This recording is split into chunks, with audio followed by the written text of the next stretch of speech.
कसम उठा के कहता हूं कि कश्मीर पे आवाजें नहीं रुकेंगी, दिल्ली पे झंडा लगाएंगे, और ये मैं खुदा की कसम खा के कहता हूं, तैयार रहना। हम बच गए तो गाजी, मर गए तो शहीद, तुम जिंदा भी कुत्ते, तुम मुर्दा भी कुत्ते।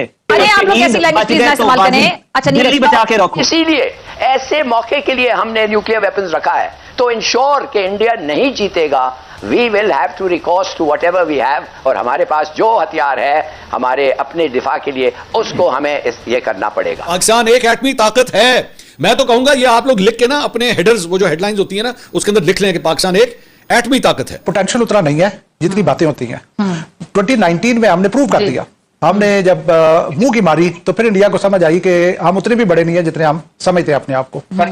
इस दफा, पिछली दफा अगर हमने जहाज गिराया था, इस दफा मेरी ख्वाहिश है कि इनका एयरक्राफ्ट कैरियर डूबे। बात है, एक मूवमेंट हो रही है इस वक्त बॉर्डर के ऊपर जो है वो हाई अलर्ट सिचुएशन है। तमाम तर रिसोर्सेज जो हैं वो पाकिस्तान की जानिब से इस्तेमाल किए जा रहे हैं, चाहे वो बहरी हो, चाहे फिजाइया हो, या ऑन ग्राउंड मिलिट्री इंस्टॉलेशंस हो। तमाम की तमाम जो फैसिलिटीज हैं उनको एक्टिवेट कर दिया गया है, और इसी बात का डर है कि खुदा न खास्ता कोई बड़ा ऐसा जो है वो हादसा ना पेश आए। कश्मीर के अंदर क्या इजराइल इंडिया के साथ इंटेलिजेंस ऑपरेशन करेगा? क्या वो पाकिस्तान का इंडिया का साथ देगा? तो ये ऐसा नहीं लगता कि ये पूरा गठजोड़ इंडिया और इजराइल का है, और ये पूरा ड्रामा इसलिए रचाया गया है कि पाकिस्तान का पानी भी हथियाया जाए और इजराइल की यहां मौजूदगी भी लाई जाए और इजराइल को साथ मिलाकर जो है वो पाकिस्तान को तंग किया जाए? इसमें तो मुझे शक नहीं है कि कोई ना कोई कार्रवाई तो जरूर भारत करेगा, क्योंकि प्राइम मिनिस्टर मोदी ने अपने जो गुज़श्ता रोज़ बिहार में एक जलसे से खिताब किया, उसने बड़े वाज़ेह तौर पे कहा कि कुछ जो लैंग्वेज थी उससे तो यही वाज़ेह होता है। हमसे इज्जत एहतराम दोस्ती का रिश्ता रखेंगे, इज्जत एहतराम और दोस्ती मिलेगी। दुश्मनी करने की कोशिश करेंगे, लाइन ऑफ कंट्रोल को क्रॉस करने की कोशिश करेंगे, तो भाई फिर हम आउट ऑफ कंट्रोल हो जाएंगे। ऐसे इंडिया के पास कमाल टेक्नोलॉजी है जो इंडियन पुलिस अपने शहरियों और बाहर से आए सयाहों का तहफ़्फ़ुज़ तो कर नहीं पाती, लेकिन विद इन 10 मिनट्स ये पता लगा लेती है कि दहशतगर्द बैरूनी आकाओं की ईमा पर सरहद पार से आए थे। ऐसी अजीम शान और जदीद तरीन फतीन टेक्नोलॉजी पर मोदी सरकार को 7 तोपों की सलामी, 70 तोपों की सलामी दे देते चले। मुआहदे क्यों साइन करते हैं? देते हैं उनको पानी, कहें कि जो मर्जी है करो, हम कुछ नहीं कर सकते। हमारे जो वेपन्स है वो न्यूक्लियर है, लिहाजा हम उसको इस्तेमाल नहीं कर सकते। डिफ्यूज हो सकती है? नहीं, डिफ्यूज नहीं होनी। डिफ्यूज इंडिया कर सकता, पाकिस्तान नहीं कर सकता, क्योंकि शुरू उन्होंने किया ना, तो उन्होंने ये सारा ड्रामा किया ना। या तो हमने किया होता, तो हमारा तो मौका है कि सारा कुछ आपने किया, और आपके जो मकासद हैं अगर उनके मकासद पूरे हो जाएं तो छोड़ खत्म कर देंगे, अगर नहीं होते तो लगे रहेंगे कुछ ना कुछ करने। तो the ball is not in our court. हम तो एक रिएक्टिव फोर्स है, जो वो करते हैं हम रिएक्शन करते हैं। पाकिस्तान की जो फौज है, पाकिस्तान की जो फोर्सेस हैं, उनके पास पूरी सलाहियत मौजूद है कि वो ईंट का जवाब पत्थर से देंगे, थप्पड़ का जवाब जो है वो मुक्के से आएगा। रीजन है वो छीन ली जाती है, उनको छर्रे मार मार के उनकी बिनाई छीन ली जाती है, जहां पर खवातीन के रेप होते हैं, जहां पर हर वक्त इनकी सेना 5 लाख के करीब आपकी जो सेना है वो वहां पे मौजूद होती है। सिक्योरिटी फिर क्यों नहीं प्रोवाइड कर सकी वो सेना? ये क्या नक्शा खींच रहे हैं नरेंद्र मोदी साहब का विजन बता रहे हैं? कश्मीर में किस कदर खौफो हरास फैला हुआ है। कश्मीर में पेश आने वाले एक दहशतगर्दी के वाकये ने देखें दोनों मुल्कों को जो है वो परेशान करके रख दिया। आप देखें कि पहले पाकिस्तान और इंडिया के तो बहुत अच्छे हालात नहीं थे, अब ताल्लुकात जो है वो मज़ीद बर्बादी की तरफ जा रहे हैं। से ये मोदी आया हुआ है, उनका बयानिया ही यही है। हमारी फौज जो है उसका तो जज्बा मतलब काबिल दीद है कि वो जब आपको ठोकने के ऊपर आता है ना, तो वो तो उसका जज्बा काबिल दीद है। बाकी जगहों पर शायद हम लोग फिर भी थोड़ा बहुत इज्जत लिहाज कर लें, आपके लिए तो कोई लिहाज नहीं होगा, ठीक है, एक बात। लेकिन हमारे यहां पे एक और प्रॉब्लम है, मुझे कभी कभार लगता है हमारी आवाम जो है ना वो फौज से भी शायद 2 हाथ आगे चली जाती है। वो कहते हैं आप लोग पीछे हो जाएं, हथियार हमारे हाथ में पकड़ाएं और हमने बॉर्डर क्रॉस करना है। देखिए, यही कर सकते हैं कि क्रॉस द LOC, वही जो सो कॉल्ड लॉन्च पैड्स हैं उन पे बमबारी करें, वो क्लेम करें बड़े बड़े कि जी हमने 1000 दहशतगर्दों को मार दिया, 40-50 टेरर कैंप्स हमने उड़ा दिए, and so on and so fourth. लेकिन एक्शन वो होगा, क्विक एक्शन होगा, क्योंकि ये नहीं चाहेंगे कि बाकायदा एस्केलेशन हो, क्योंकि एस्केलेशन का भारत को बहुत नुकसान होगा इकोनॉमिकली। तो धमकी दे रहा है वॉर की, हम तो नहीं धमकी दे रहे वॉर की, इंडिया दे रहा है ना। तो सिचुएशन में इंडिया को समझा सकता है कोई नहीं समझा सकता।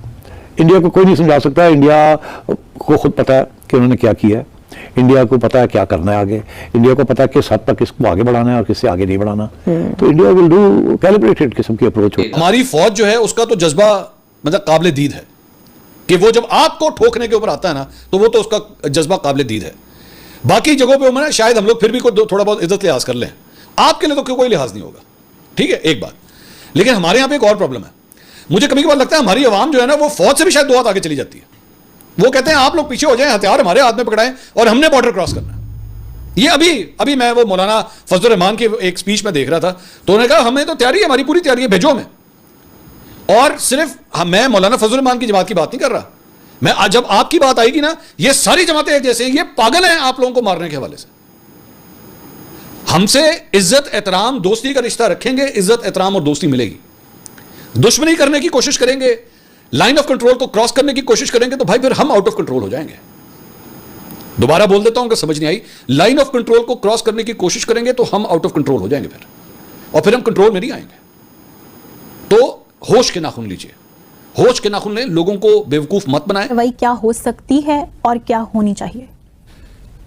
इसमें तो मुझे शक नहीं है कि कोई ना कोई कार्रवाई तो ज़रूर भारत करेगा, क्योंकि प्राइम मिनिस्टर मोदी ने अपने जो गुज़श्ता रोज़ बिहार में एक जलसे से खिताब किया, उसने बड़े वाज़ेह तौर पे कहा कि कुछ जो लैंग्वेज थी उससे तो यही वाज़ेह होता है। और फिर माजी में अगर हम थोड़ा सा चले जाएं, उड़ी का वाक़या 2016 में हुआ, उसके बाद भारत ने एक सर्जिकल स्ट्राइक का ड्रामा रचाया, उसमें भी इतनी कॉन्ट्रडिक्शन थी कि कोई हद नहीं। कुछ लोग कह रहे हैं कि ये क्रॉस एलओसी हुआ, और जो ऑफिशियल स्टेटमेंट इशू हो रही है उनके DGMO की जानिब से, वो कह रही है long the line of control, तो वो भी वैसे ही बस एक चीज़ थी कि हमने लॉन्च पैड्स वहाँ पे उनको नाकारा बनाया।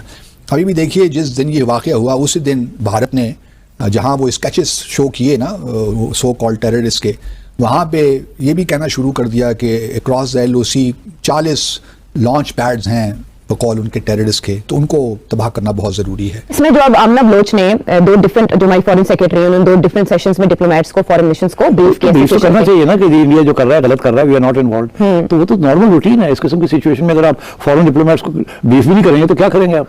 तो ब्रीफ करना तो जरूरी होता है ना। ओके, तो इससे सिचुएशन डिफ्यूज हो सकती है? नहीं, डिफ्यूज नहीं होनी। डिफ्यूज इंडिया कर सकता, पाकिस्तान नहीं कर सकता, क्योंकि शुरू उन्होंने किया ना, तो उन्होंने ये सारा ड्रामा किया ना, या तो हमने किया होता। तो हमारा तो मौक़िफ़ है कि ये सारा कुछ आपने किया, और आपके जो मकासद हैं, अगर उनके मकासद पूरे हो जाएं तो छोड़ खत्म कर देंगे, अगर नहीं होते तो लगे रहेंगे कुछ ना कुछ करने। तो the ball is not in our court, हम तो एक रिएक्टिव फोर्स है, जो वो करते हैं हम रिएक्शन करते हैं। और हम ये कह रहे हैं कि ख्वाजा साहब ने यही कहा है ना कि इंटरनेशनल कम्युनिटी को पता होना चाहिए कि ये this thing can get out of hand. तो उन्होंने ये तो नहीं कहा कि हमें आके समझाना, कि इंडिया को समझाएं। वही तो धमकियां दे रहा है वॉर की, हम तो नहीं धमकी दे रहे वॉर की, इंडिया दे रहा है ना। तो सिचुएशन में इंडिया को समझा सकता है कोई नहीं समझा सकता, इंडिया को कोई नहीं समझा सकता। इंडिया को खुद पता है कि उन्होंने क्या किया है, इंडिया को पता है क्या करना है आगे, इंडिया को पता है किस हद तक किसको आगे बढ़ाना है और किससे आगे नहीं बढ़ाना। तो इंडिया विल डू कैलिब्रेटेड किस्म की अप्रोच होगी, और बाकी दुनिया का इंटरेस्ट नहीं है इसमें। अभी वो रियल थ्रेट ऑफ वॉर है ही नहीं, दुनिया नहीं समझती कि there is a real threat of war. Indian media को नोबडी टेक्स इट सीरियसली। ये जो लगे हुए हैं इंडियन, अभी या तो नरेंद्र मोदी कहना कि we are getting ready for war, वो तो ये नहीं कह रहा, वो तो कह रहा कि जो जिसने किया हम पीछा करेंगे। कोई हद नहीं। कुछ लोग कह रहे हैं कि ये क्रॉस LOC हुआ, और जो ऑफिशियल स्टेटमेंट इशू हो रही है उनके DGMO की जानिब से, वो कह रही है long the line of control, तो वो भी वैसे ही बस एक चीज़ थी कि हमने लॉन्च पैड्स वहाँ पे उनको नाकारा बनाया। अभी भी देखिए, जिस दिन ये वाक़या हुआ उसी दिन भारत ने जहाँ वो स्केचेस शो किए ना सो कॉल्ड टेररिस्ट